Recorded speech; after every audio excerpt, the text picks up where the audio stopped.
It's time for another episode of Doodles. I'm your host, Joe Doodle.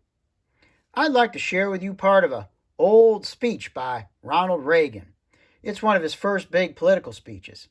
He was just a spokesman for the General Motors Corporation at the time, but in a year or two, he'd be governor of California. This idea that government is beholden to the people, that it has no other source of power except the sovereign people, is still the newest and the most unique idea in all the long history of man's relation to man. This is the issue of this election. Whether we believe in our capacity for self-government or whether we abandon the American Revolution and confess that a little intellectual elite in a far distant capital can plan our lives for us better than we can plan them ourselves. So Reagan's saying that either we believe in American revolutionary democracy or we let some small group of people run things for all the rest of us. He's saying, as did Lincoln, that this should be a government for the people and by the people. Well, I agree 1,000%. I agree 1,000,000%. The people, all the people, should make the decisions about how the country is run. But what Reagan got wrong is who the small elite group is that decides what's best for the rest of us. You see, the Founding Fathers designed American revolutionary democracy so that whoever elects the politicians decides the policy for the country. It's supposed to be the people who elect the politicians, but it's really the mega-rich banks and corporations. They are the true elites who have destroyed American revolutionary democracy. And let me be very, very clear here. It ain't them personally, and it ain't a few bad apples. It's the system that allows them to have so much power. That's the problems. The politicians ain't the ruling elite. Heck, they're just puppets.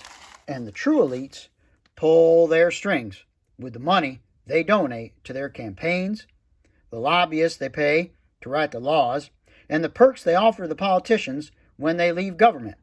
Now, these Wall Street bankers and giant multinational corporations make the decisions for us through their political puppets, as well as the other puppets they own in the media and intellectual circles. You see, money talks, and they have by far the loudest voices of them all. The rest of the country can't barely even whisper in comparison. Think about it. They crashed the economy in 2008, and then they got bailed out with our money. And whenever there's a conflict between what the majority of Americans need and what Wall Street or giant businesses need, well, who gets what they want and who gets the shaft? You know the answer. Reagan's right to say that the representatives we elected to represent us aren't making decisions based on what the majority of the people want them to do. That's because both parties are owned lock, stock, and barrel by the financial and corporate elites and their lobbyists. We got a one-party system, just like them communist countries. Our single political party is the Greed Party. It just has a Republican wing and a Democrat wing. The purpose of these big banks and big businesses is one thing, and one thing alone: to make money. They don't really care about your freedom or about democracy. We need to get rid of the politicians who run the government for those rich elites. And the only way to do this is to get money out of politics. Then we can get politicians who will run the government on our behalf, the sovereign people, as Reagan rightly points out. To paraphrase Reagan in a later part of the same speech we just saw, those who would trade our freedom for profit have embarked us on this downward course.